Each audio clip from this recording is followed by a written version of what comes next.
Oh my goodness. It is podcasting time. And I'm Rachel Vogt, and I'm so excited to be here. And I know I say that probably every single time I get ready to film or record one, but it is absolutely the truth. And I'm even more excited each and every time that there is a super special guest on the show with us today. So I'm Rachel Vogt. If we've never met, chances are we probably have connected in some way, shape, or form. But if you are brand new to anything and everything that I do, thank you so much for being here. If some way, shape, or form you could let me know how we are connecting. Did somebody introduce us? You just happened to stumble upon me? Whatever, I would really very much appreciate it. If you would like to continue to connect with me, find the link tree in the description. So whether that's one-to-one sessions, if you want to do empowerment classes, one of the limited but still free ways to connect with me by doing an in-home party. As most of you know, I still partner with Pure Romance. It's a smart thing to do as an intimacy coach, to have a really great selection of high quality products for your sexual wellness and intimacy. So that is something that you can do if you're semi-local to where I'm at. So make sure to let me know if you want to connect.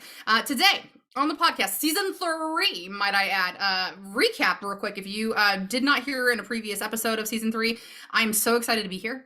I know I said that, but I mean, like, I'm so excited that we're in season 3, and it's because of all of you. Okay, if you did not catch a previous notation of this, I put the podcast to rest for a year. I just needed to do that for personal reasons, and I was very lovingly coached out of it by y'all. Okay, for listeners who said, hey, when you coming back, and I'm like, oh, I was teetering on it, and now here we are.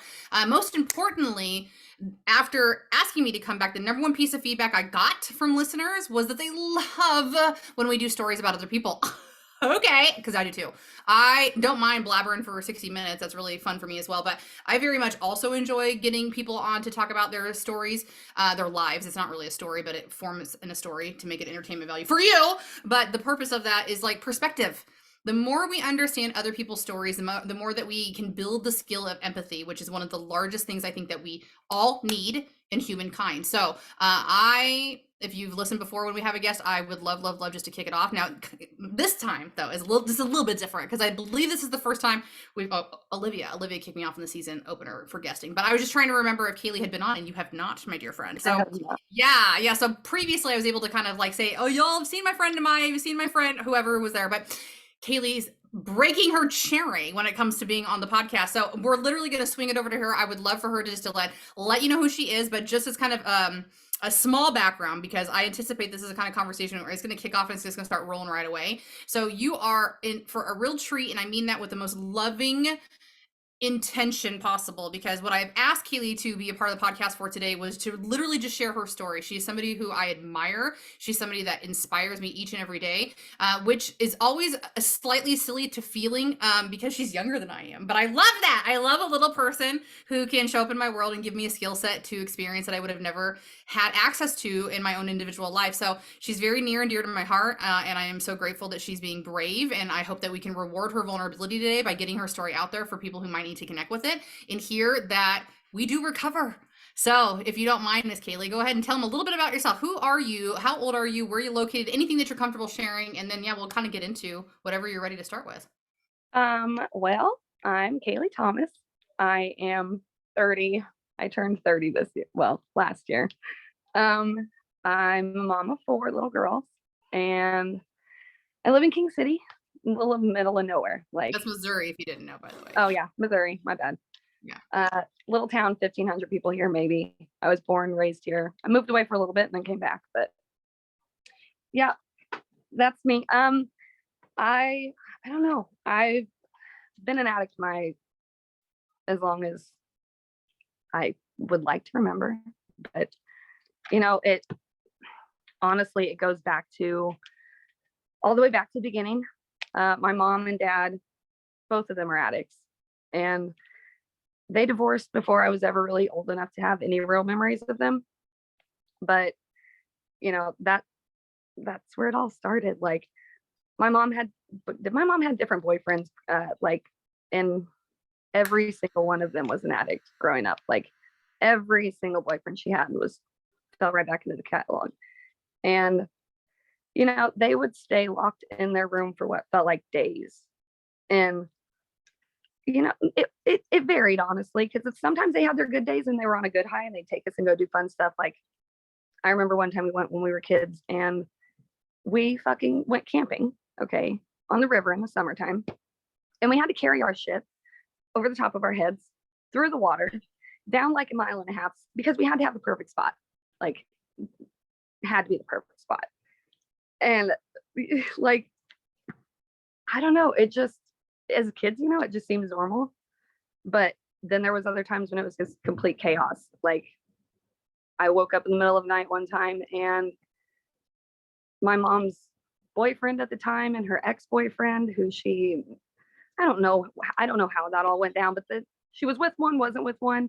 Woke up in the middle of the night when I was a kid and they were like completely fighting. Like, one smashed the fucking weight from a weight bench into one's face. It was like brutal. There was blood everywhere, and I'm waking up from dead sleep to this. Like, it just, childhood was chaos. Okay, uh, it was basically that way until I was like 11. But you know, as a kid, you're oblivious to shit. You don't really know what's going on. I mean, I knew that life wasn't the same as the girls that I went to school with. You Because did. I mean, I would go to their house and I could see, you know, the differences in their family and mine and the things that were happening. And so as a kid, you know, like, I jumped at every single opportunity I could to be anywhere else. I didn't want to be at my house. I wanted to be anywhere else. And, you know, I was a smart kid. I was a good kid. I got all A's all through school, like, was in the gifted program for like the kids that, you know, excelled above where they were at normally. Uh, I did the spelling bees, academic teams. I did basketball, cheerleading. If you could do it as an elementary school student, I was doing it. Anything possible to be away from home. Like, and I have a sister, I have a brother. My sister's 6 years older than I am. My brother's 4 years older than I am. And my sister pretty much was mom, because like, mom would have boyfriends, but they would be doing whatever they do. And so my sister was pretty much mom. And she moved out when I was 7, or when she was 17. She moved out with her boyfriend. And my brother was like 15 at the time. And he was already, my brother's institutionalized. By the time he was 15, he was already locked up for the first time. And he spent most of his life there. Like, that's ultimately, he spends his time there. And so, you know, my sister moved out, my brother was gone. It was just me and my mom now. And I was like, So you would have been about 11? yeah, like 11. Okay. And so, you know, at that point, my mom worked full time. So she wasn't ever home. If like when I was at school, I was at school, come home, mom wasn't there. If she was sleeping or she was doing whatever. So I spent a lot of time staying other places. Like, I stayed at my mom's, or not my mom's, I stayed at my sister's house, stayed at my grandma's house. I'd stay between my aunt's houses. And, you know, that's about the time when the sexual abuse started, was bouncing between all of those different places. And, you know, at the time I didn't realize that's what was going on. Like, you know, we're all just kids. And so in my head, I think at the time I thought we were just playing and it was normal. Like, there wasn't anything bad happening. By the time I turned 12, though, I was spending way more time gone, like going and spending weeks with a family friend of my mom's, who really, in the long run, turned out not to be a family friend. And, you know, that's how it works, though. It's always the ones that you think you can trust the most. And it was not that way. It was around 12 whenever I was, sorry, my heart's pounding too hard right now. Take a breath. It's okay.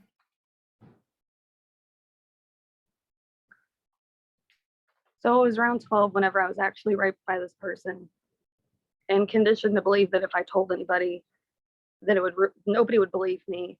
And if I did tell somebody, it would just ruin my life and everybody's life that I loved. And so I didn't tell anybody. And it wasn't just a one-time thing. Like, it just kept happening because nobody knew. And so my mom just kept sending me to go stay with people. And so let's see. Fast forward a little bit to summer after 7th grade.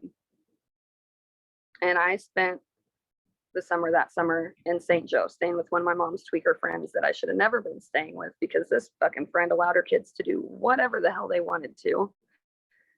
And so that's when I first started getting high. Like summer after 7th grade, we started smoking pot. And I remember the first time I smoked a joint, I was like, okay, maybe this is it. Maybe this is how I get all of this stuff to just go away. Because, you know, I was a fucking preteen trying to deal with all this shit. Didn't know how, had nobody to talk to about it, or, you know. And so I remember spending that entire summer doing nothing but getting high, just hanging out. But it was like the best summer I remember having, as crazy as that sounds. Like, Because it was the first summer that you had a mental break. yeah, yeah. And so then I went back home after the summer was over, obviously started out 8th grade and everything. And then mom decides that she's going to move. And she's moving to St. Joe.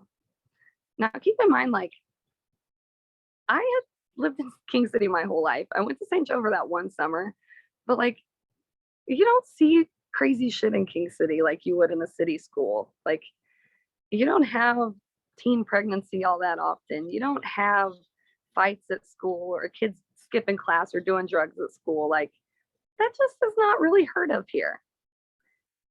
And then I moved to St. Joe. And like literally my first day at St. Joe, I went through the walkthrough at the school at 8th grade. And the guide that was walking me around showing me my classrooms and everything was fucking 6 months pregnant. She's in my class and she's 6 months pregnant. We're walking around and we go down the first hallway. And as soon as we get to the bottom of the stairs, a fight breaks out. And I was like, holy shit, what is going on here? Like, I am not okay here. And so, you know, at that point, I'm scared to death. So I go to school the next day and I'm like, I know this girl. She walked me around school.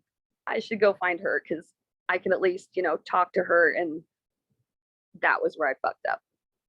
I, honest to God, not that I think that she's a bad person by any means, because she was my first best friend. Like, and I think I'm honest to God, real thankful for it every day, because I don't know what I would have done. And so then I start hanging out with her. And of course, she's already pregnant. She's doing all the shit that I should not have been doing at 12 and 13. And so that's whenever everything just kind of,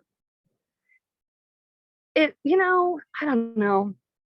I think at that point, I was just trying to find anything I could to numb it. And so whether it was drugs or sex or whatever, alcohol, you know, I was doing all of it. Yeah, so let's put a pause in it because I have a feeling I know where we're getting to, but just to kind of recap a little bit, because as you mentioned, you start formulating memories around 4, which is pretty typical. A lot of us 2 to 4 is where we start having those conscious memories. And you mentioned mom and dad basically split, is what, Yeah. right? Yeah. Now, I think I was like 18 months old, maybe. 18 months when they split. So what about dad? Where was dad during all this? Dad, I think for a little bit of time, maybe we went to my dad's house. I can remember being maybe around 8 or so and going to my dad's house for a couple weekends here and there. Mhm. But dad really wasn't in the picture at all. Like, dad had a new family and he was dealing with his new family, and we were just kind of not there. Interesting. So and I know you'll hear my heart when I say this, like a healthy family, like he kind of diverged completely from where mom went, or kind of the same repetitive cycle with that family. Oh, no. Like, dad was a great dad with his new family. Like, it sucks to say this and I feel bad saying this, but I feel like I'm so jealous of my sisters. Like, they get the dad that I wished I had. It doesn't suck to say that. It's true, right? You deserve that too. Yeah, but they do too. Well, but you do too. Right? You didn't do anything different than those children except for be born, right? Yeah. Do you feel like because of your situation with mom and where dad was, is that was like kind of like the wedge that started to drive between you guys being able to see him, or was there something that deviated that? I really have no idea. I honest to God have no idea. I know in the beginning, like whenever my dad would start taking us, because he didn't really even come back and start taking us until he got with this new woman, and she was already pregnant with, or she either already had one and was pregnant with another one, or I don't remember exactly. I was too little to remember. There's not very much between me and my little sister. I mean, let's see, there's like 9 years there, maybe. Okay. So I don't know. I know that my stepmom in the beginning was not a great stepmom, and I don't know how that whole situation played out, because to be honest with you, I think most of it I've blocked out completely, because I remember it not being good. We would go stay at my aunt's house and dad wouldn't even come see us when we were there. And like it would be his time for us to be there and he just wouldn't show up. So How long has it been since you've talked to him?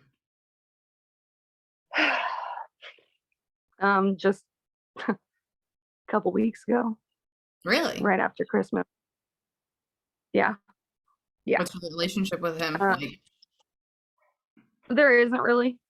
I mean, when I found out I was pregnant, I called him, told him I was pregnant, and then he wanted to be a grandpa. And so I didn't want to deny my kids of a grandpa, even though I didn't have a dad. And if he was willing to be a grandpa, then I was going to let him be a grandpa. So So, since your firstborn, he's been kind of reconnected with you in that regard, but minimally, as I'm understanding. um, no, like, I mean, my dad came and visited with us for Christmas and didn't say two words to me the whole time he was here. Like, that's just kind of how it is. My stepmom's great now. Like, she's a great grandma. I think if it wasn't for my stepmom, there wouldn't be any kind of relationship at all with my dad. I see. I What mean, about mom? um, it's always just kind of been a rough relationship with mom. I love my mom to death and I would do anything for her, but there are times in my life where I just really have to step back and be like, mom, you've got to get it together. I can't, like, I can't have the relationship with her whenever it's at certain points in life. Yeah, it's understandable and Yeah. warranted and necessary. So, so they're both still around and kind of what you would expect at this time. So is mom pretty much the same old, same old? Yeah. Yeah, I Yeah. see. And as you'd mentioned with brother, it's just been the same kind of dynamic for him, off and on, hardness, off and on, and his manifested in one way and you're manifested into self-coping. Would that be Well, accurate? well, I think with my brother, it was different because I know I don't I don't remember because I was so young, but apparently at one point when we were kids, my dad had a girlfriend that was here in town who had a kid that was on the same baseball team as my brother. And my dad would come and cheer on this other little boy and wouldn't even speak to my brother while he was there. So, if you want my personal opinion on it, I think that the whole issue with my brother has always been he really just wanted a dad in his life and didn't have it, and it really affected him. And here we are. Yeah, I would agree. And that when you'd mentioned that about the institutionalized segments of his life, that's exactly what I was thinking, is that you and your sister had enough to deal with as feminine energy aligning to mom, and of course brother would align to dad in that method. And so of course. And how is your sister today? She is good. I mean, she's living with me right now, but she's well, they're not married, but she's with the man. They've been together for 13 years. They've got 3 kids. I mean, they have their own issues, but she got married at 17 when she moved out. Well, I think she might have been 18 when they got married. I don't remember. But she moved out and got with the guy that beat the shit out of her. And she stayed for way too long. And then she left and got with somebody else that did the same shit to her. Then she left and went back to mom's. And then she got with the guy she's with now. And things haven't been bad for her. So we all kind of mom's got 3 very different kids. Like it, and it kills me because, my ex-husband Matt used to tell me all the time, uh, you could ask any one of you 3 what life was like growing up, and you're each one going to tell a different story.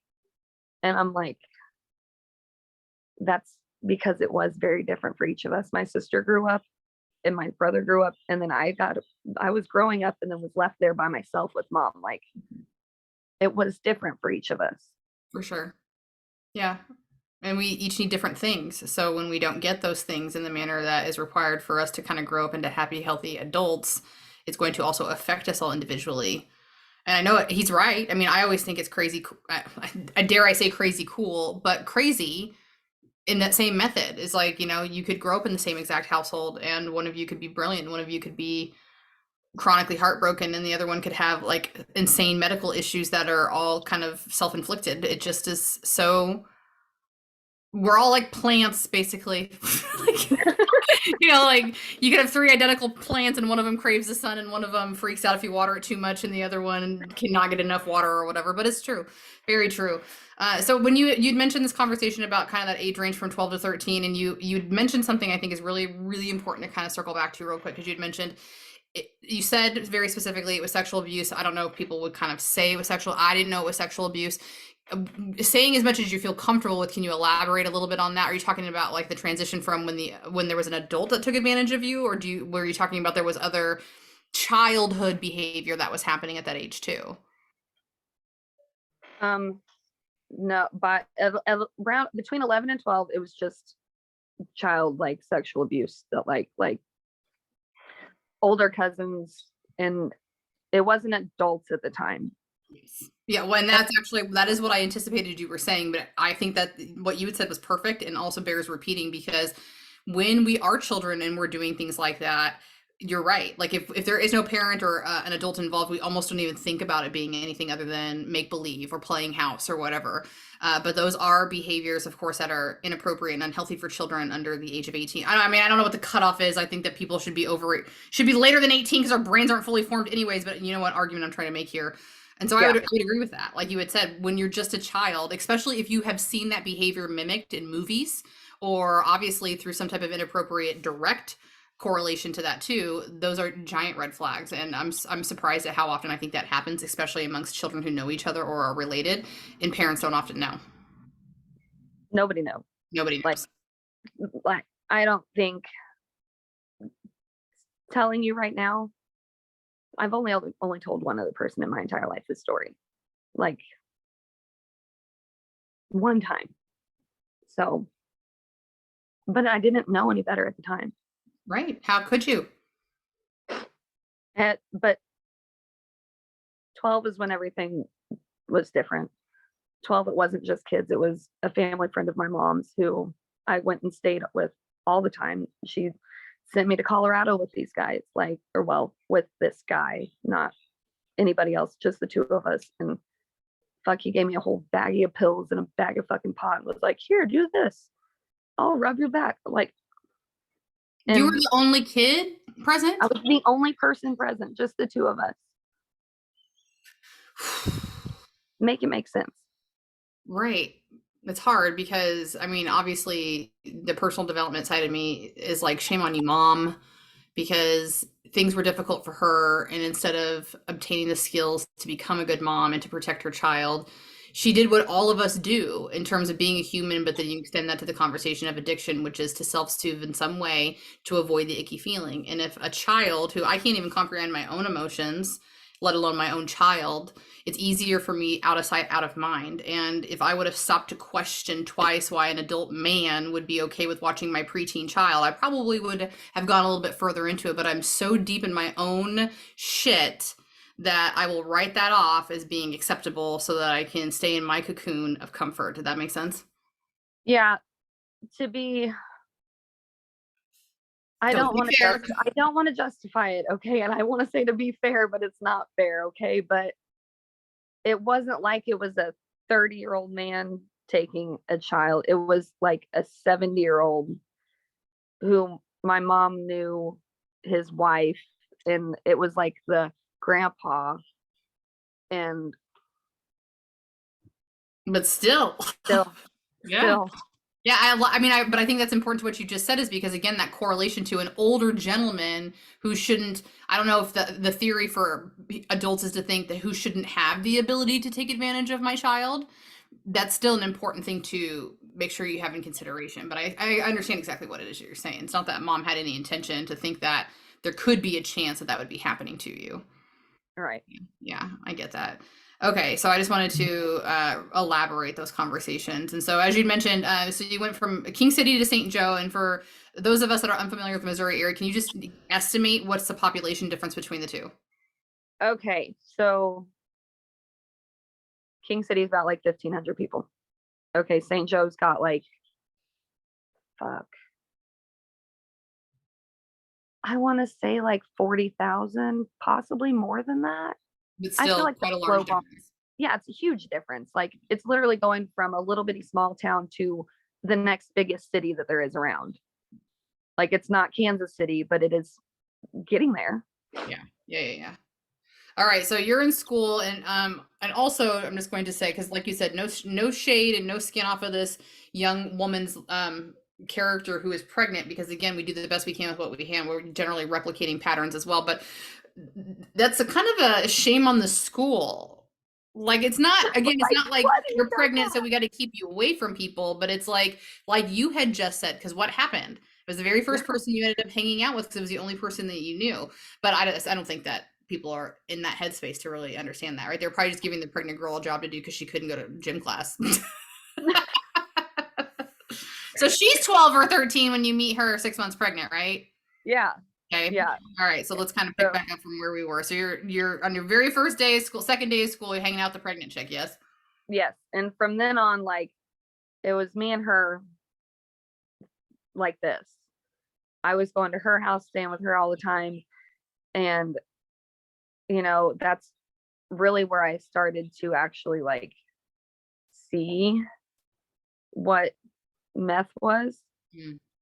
Like before I was pretty sheltered on it. Like, I mean, I didn't really know what drugs were whenever I was, up until I was about 8 or so, or whenever you have the dare class is whenever it's fucking clicked.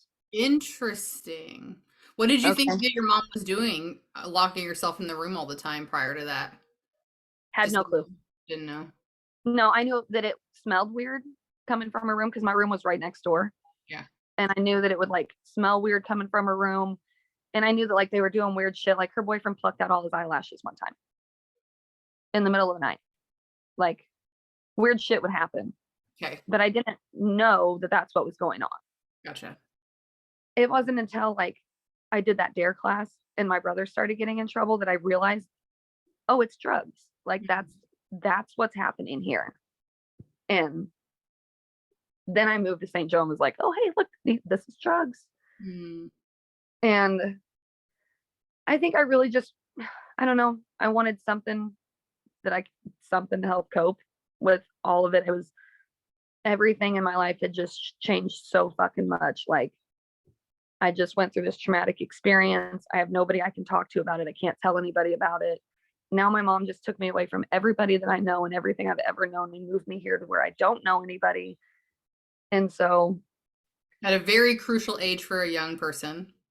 yeah, so now I'm like, it's 8th grade and I made friends by the end of the year, but I'd also made some really bad friends. And so that summer between like 8th grade and freshman year, I was drinking like all the time. I was throwing parties. I was throwing ragers at my fucking mom's house while my mom was at work.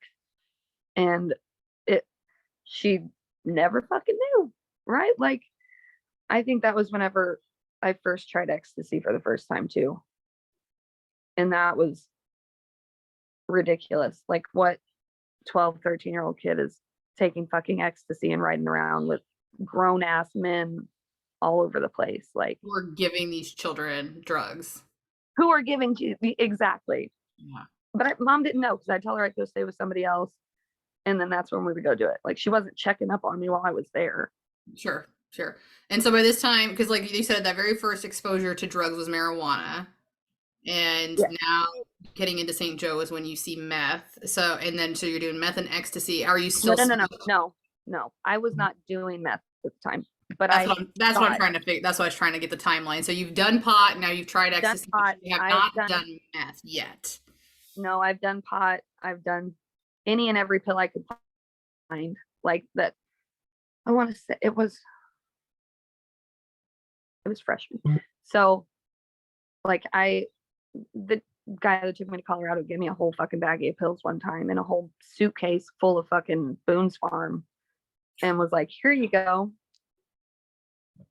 So I drank it all, took a bunch of these fucking pills, thought that it was going to be over with, because that was the whole purpose. Just wanted it to stop. I just wanted to cope with something and it wasn't working. And it didn't fucking work. I threw up everything all over the fucking place. And then it just got worse from there, really. Like it was an everyday thing. By the time freshman year started, I wasn't even going to classes anymore. Like I wasn't, if I did go to class, I was disruptive the whole time. I would get sent to ISS. I'd go tell them I'm going to the bathroom and I'd just fucking leave and not come back. Like it was a really, really low point in my life at freshman year. And you couldn't tell by looking at me. Like everybody thought I was just this happy girl that couldn't shut her mouth. She didn't know how to stop talking. She was just too excited about life at the time. And really, I was fucking dying inside, just looking for anything to make it all stop. Mm-hmm. And I think at the end of my freshman year is whenever I met James. And I thought I met the love of my life. Like, I thought I finally met somebody that loved me just as I was. I was young and dumb. And, well, let's see. I met him in January. By August. It was right after my 16th birthday. I found out I was pregnant. And that relationship was bad. Like it was great in the beginning. Everything was great. We were madly in love. And then everything went to shit real fast. And I don't know. We weren't trying not to have a baby. Okay. We weren't trying not to. And I think at the time, I don't think I would ever admitted it. But I think now looking back that I really just wanted a baby because I wanted something.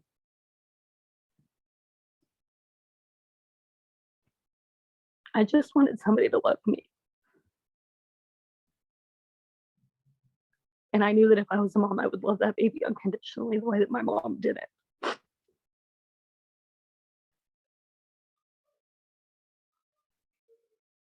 The way that my dad didn't. It didn't matter because the baby was going to have me. It didn't matter if me and James worked out or not. I didn't care. And I was pregnant that same year. And things just went to shit so fast after that. Like, it went from just like mentally abusive to like, I was telling my mom that we were wrestling and I fell and hit my eye on his knee because I had a huge black eye while I was pregnant. I didn't want to tell her what the hell happened. Like 16 and not even living at my mom's house anymore because once again, mom's life is chaos. Mom's life means that we don't have propane for heat. We don't have running water. We don't have electricity. We don't have things that we need to prepare for a baby, to bring a baby into this house. So when I found out I was pregnant, I'd actually moved back to King City with James to my sister's house.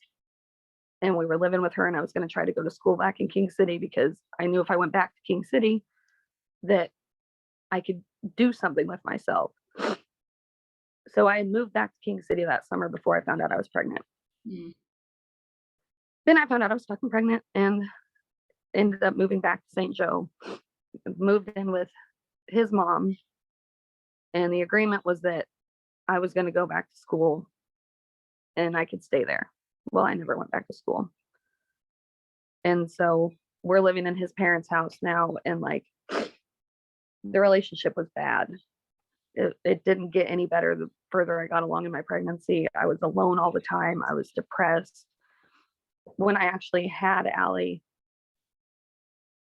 I had the worst postpartum depression. I didn't get out of bed for 2 weeks. Like I cried and I laid in bed and nursed. I was trying to breastfeed and it wasn't working because I wasn't eating myself. I wasn't taking care of myself to be able to take care of a baby. And I remember being so fucking depressed. And they gave me those pills after my surgery, or they give you whatever the fuck it is, Percocets or whatever. Yeah. And Allie's dad just kept trying to take them and kept trying to take them. And I was like, you know what? Like, I'm not even taking them because like the last time I took fucking pills, I tried to take all of them and kill myself. Like I'm not even taking these. Why am I going to give them to you? And so I think it was at that point in my life that it had clicked with me that if I was going to be a mom, then I couldn't do those things like I was before, because I knew that it's too easy for me to not want to stop. And I think, Allie was like 6 months old, I think, and I got a job. No, maybe not. I don't remember exactly how old she was. She wasn't too old because we split up by the time she was 6 or 8 months old. Mm.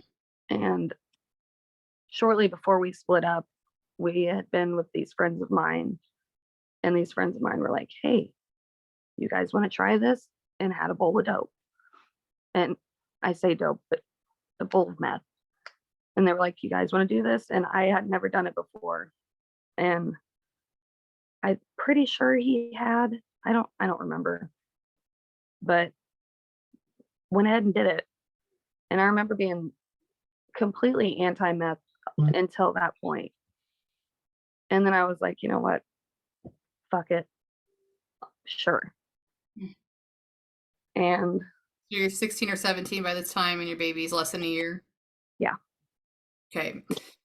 So we got still more than 20 minutes left, but I'm pretty sure, I'm 99.9% sure we're definitely gonna need to go into a part 2, because I want to, and we have to catch up to where you are today and how things are.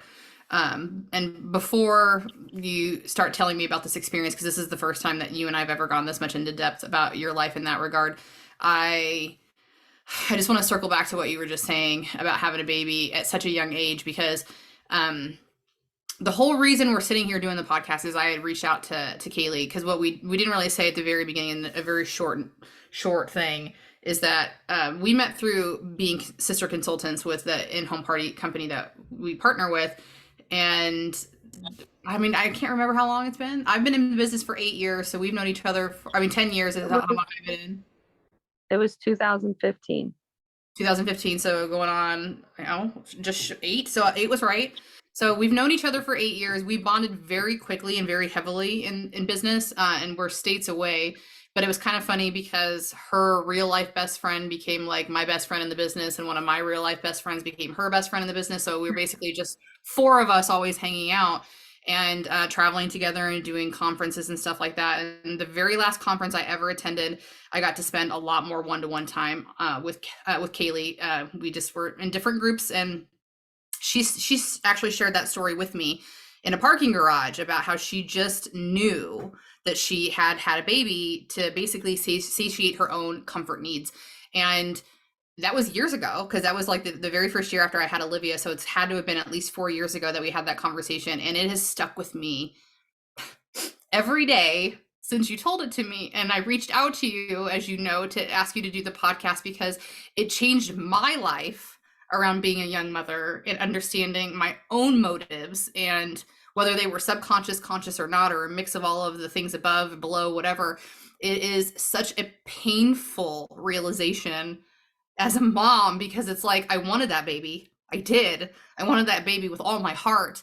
And I feel like maybe my intention was wrong on why I wanted the baby, but I wanted the baby. And I never want my kid to feel like I had a child out of the wrong reasons, because my heart was ready. But the earthbound reality might not align with the perfect reason to have a kid, as if there is one. But it was so brave of you to say it. It was so brave of you to acknowledge it. It was so powerful to even have the realization, because most people will never. They'll never understand. And how many of us young women do that shit to ourselves because of the love we were missing growing up. And then it easily translate to a problem that can be fixed by growing another. And it doesn't.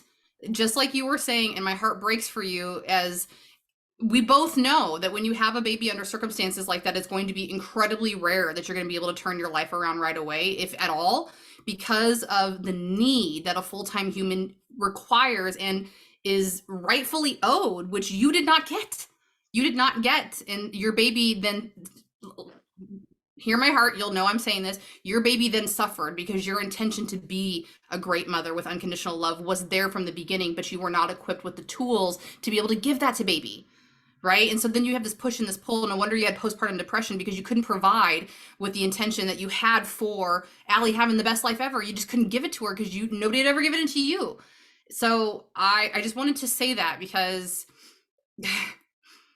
it really changed my life to be able to sit and think about it for this long and to really process it, as the second part of my personal development is all around being a mom. It's all about healing my wounds. It's all about recognizing that my mom fell short as well, but recognizing she did the best she could and she was a human being, and that I can't continue to hang my woes on what she didn't do for me, because then I'm not any better, and then I'm just bitter and angry. And I just have to recognize and realize that the largest gift my mom gave to me was a notion of the mom I didn't want to be. And it's hard because I just realized that a couple of years ago, and so I'm still trying to shape shift my brain into understanding that's not the mother I'll be. That's not the mother I'll be. And then the guilt of, but you were for a certain amount of time.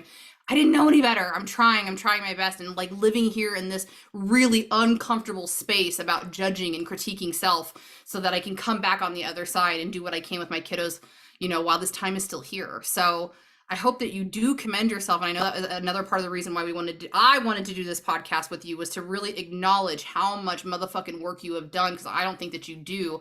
I think you probably spend way more of your headspace thinking about how far you have to go. But we've all got a far ways to go, but you also have to compare. I don't like to do that, but I would for you. Compare how motherfucking far you've come against other young mothers, young women in general, young people from King City, okay? Young people with addiction, all of these things, all of these circumstances, you have succeeded beyond measure from where you've come from. And we're not even past 17 years old yet.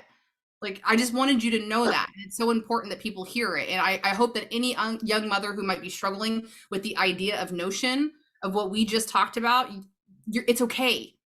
You're not bad. You're not evil. You're not wrong for having done those things. If you did, if anything, embrace it and acknowledge them now, because then you'll just be able to move forward from them. I fully believe that Kaylee gave me a seed of healing I didn't know I needed that many years ago. So thank you, best friend. You're welcome. You're welcome. Thanks for letting me squirrel. I said we were way past 20 minutes, and now we've got like 15, which is okay. We're still going to wrap it up with a couple of minutes before, so we can get on to part 2. But please, I digress. I am curious to know how this first experience went. And if you don't mind, even maybe in explaining, if you can remember, kind of the differences between highness, between like weed, ecstasy, and meth, if you can recall. Okay, so the first time I smoked pot, it was like everything, all the voices in my head just stopped. They didn't stop, but they were quieter and nicer. It was quiet, and I could think about something else. Yes. That would make me happy. Yes. That wasn't so loud. Like ecstasy made me giggly. It made me giggly and wide awake. And hell, we would take ecstasy and fucking do dumbass shit like, well, I'm pretty sure I did ecstasy and then had sex with some dude on the back of a fucking air conditioning at some old nursing home thing. I don't know. Pretty sure that happened though. And but it wasn't like pot. It didn't make everything stop. It wasn't that for me. It was fun a couple times. Did it here and there. Meth was like, I was able to pick myself up and do the things that I needed to do, that I knew I needed to do, because that's what you do to get better. But I had no energy for it because I was so fucking stuck in this depression. And when I did it the first time, I was like, wow, I can probably literally do anything right now. Mm. And I think, you know, they call it the new mom drug because that's how new moms get by. You got so much shit to do, or the new mom, or the single mom drug, or whatever the fuck they call it. And that's it really was. But you know, I know the relationship with Allie's dad was bad already, and I needed to leave that situation. But once we started using, it deteriorated so fast. Like, it wasn't a month after we started using that it was completely done and over with. And it ended in like a full out drag out brawl, like that. It got so bad that at one point he fucking threw a phone at me, and we're all sitting in his mom's house, sitting on the couch. I'm holding the baby on my lap. His mom's sitting beside me, and he's in the other room, comes in screaming at me, throws this fucking phone, and it hit the baby instead of me. And so I gave Allie to his mom. And then I lost my shit. And I mean, I'm not saying that this whole time that I was innocent in the abuse situation, because if he put his hands on me, I threw mine back. You're not going to put your hands on me and me not do something about it at that point in life. But that was the last time that I was like, I can't put my kid through this. I can't do this to my kid. And so I took Allie and went back to my mom's house. And I started living at my mom's house, and I was working at Taco Bell. And at this time I was just right around 17, almost 17. And I started working at Taco Bell when I went back to my mom's house. Or no, I was living at James's still. So it was shortly after Allie was born that I started working at Taco Bell. I was 16 still, and started working there. My mom had worked there. She got me a job there, and she knew this guy that worked there, and I got to know this guy that worked there, and we started hanging out a lot. And he also did drugs. And it was around this time that I actually got high with my mom for the first time. And I told my mom I'd never gotten high on dope before, because I wanted to get high, and I knew that she had something and I didn't. And so I was like, you know what? I'm just going to go tell her that I want to smoke with her, because I want to try it, and we'll see what the hell happens. And you know what? I went and said that to my mom, and my mom got high with me. Right, this is 16, 17. And yeah. And so then the guy that I was talking to, he ended up moving in with us, and we were together at the time. And by my 18th birthday, like, things weren't really good in that situation either. They weren't terrible. Like, he was mentally abusive, and like, I was 17, he's 29 or 28 at the I was time. going to Like, ask you that earlier too. Okay, so large age gap. Okay. yeah. And I don't know, I should have known better. I didn't. How would you have? And you know, I got so wrapped up in everything else that now I feel like it's important to note here, okay, because I've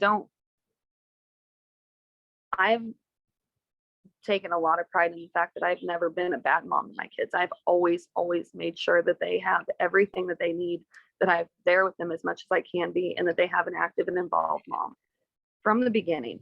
Okay. Whether I was high on fucking meth or not, I was active and with my kids. I wasn't hiding in my room. I wasn't leaving them with somebody else to go do dumb shit. Like, I had my kids. Was I getting high around my kids in the same room with them? Abso-fucking-lutely not. But so on my 18th birthday, I'd been working this whole time. I had worked the whole time since I had Allie. I had a job, and so I signed a lease on my 18th birthday to move out into my own place. And the three of us moved in there, me, him, Allie, and things were good for a while. It wasn't a good relationship. Him and Allie wasn't. I don't think I didn't see it at the time because like he was watching her while I was at work, and my mom would tell me that she could hear him upstairs yelling at her and she was crying, but my mom was too afraid to go up there and say anything.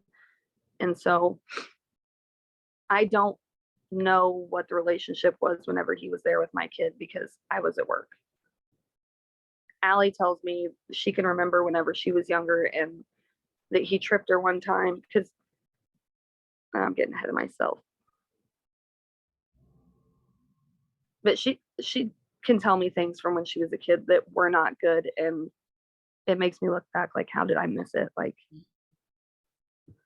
but so things were whatever with him, and then I got pregnant, and I remember being so relieved that I was pregnant because I knew that if I was pregnant, I couldn't get high, and I didn't want to keep getting high.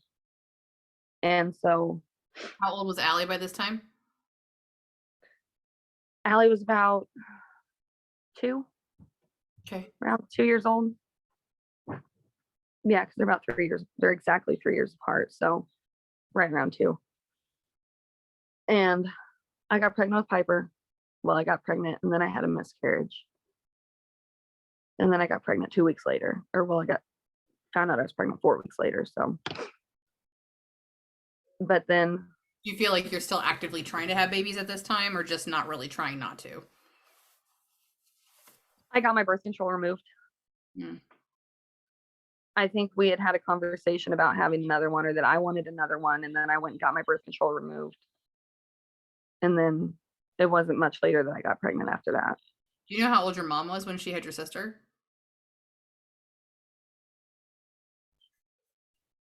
17 or 18. 17 or 18. Okay. Okay. So pregnant with your second, right? And you're shortly after 18, right? Yes. Okay. I think this is a good place then for us to make sure we have enough time. We'll pause on this first episode and come back to a second one, if that sounds good. All right, friends. So y'all know the routine. Just make sure to subscribe if you haven't already for the podcast, so you can catch Kaylee's second half. I think that you're really going to want to know exactly, the continuation of where she's at in her life, because she's only on daughter number 2, FYI. And I really want to make sure that we get to a conversation about how she is today, because she's been remarkable for over a year now. And I really want you to hear that. So Good Girls Guide 2 podcast, make sure that you subscribe. Linktree again to connect if you want. I'll make sure to put Kaylee's information, and I highly recommend that you follow her story. She's massively inspirational, and you can follow along in her journey and how she continues to grow, just like I'm doing, and support her in all the good ways and all the good vibes. So stay happy, stay healthy, wash your hands, and we'll come right back for part 2. So thank you. Bye. All right. Let me cancel this recording and we'll be back. 1 second.